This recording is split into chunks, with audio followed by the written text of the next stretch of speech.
Hello, I'm a NEET aspirant, and today I'll be addressing concerns on the behalf of students to authorities like the Supreme Court, which have now become our last ray of hope. So the very first thing I'd like to say is that the NTA is formulating a lot of SOPs which aren't working on ground reality. There is a lot of evidence on social media that the exams conducted so far, there is no sanitization, no thermal screening or social distancing. Now I would like to say one thing.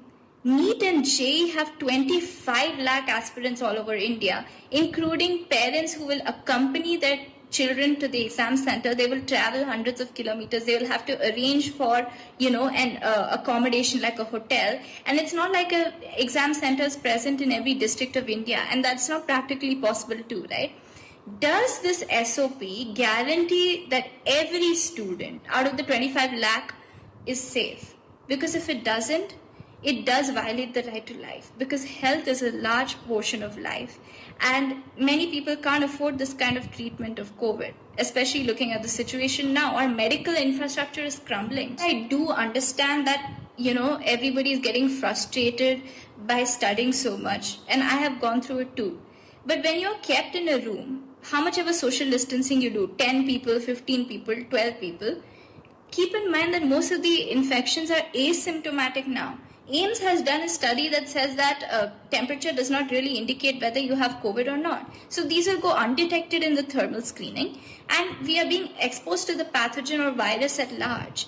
And if somebody has a slightly higher temperature, not due to COVID, they are kept in isolation with other people who might have a COVID-related fever.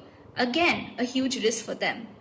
Think about the mental pressure on a person who has been diagnosed with COVID-19. If you are talking about mental pressure of this exam determines their future too. How will they in this state write an exam for 3 hours, travel to the center? It will take a huge toll and stress on the system, because it does cause extreme fatigue, and it may also hamper the students' concentration to study at this time. Thank you for listening. Every life lost matters. I know many of you are grieving and that this is a difficult moment for the world. But I want to be clear.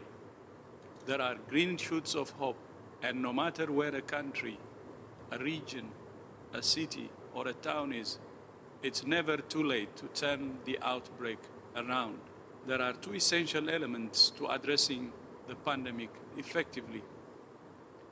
Leaders must step up to take action, and citizens need to embrace new measures. Whether countries or regions have successfully eliminated the virus, suppressed transmission to a low level, or are still in the midst of a major outbreak, now is the time to do it all.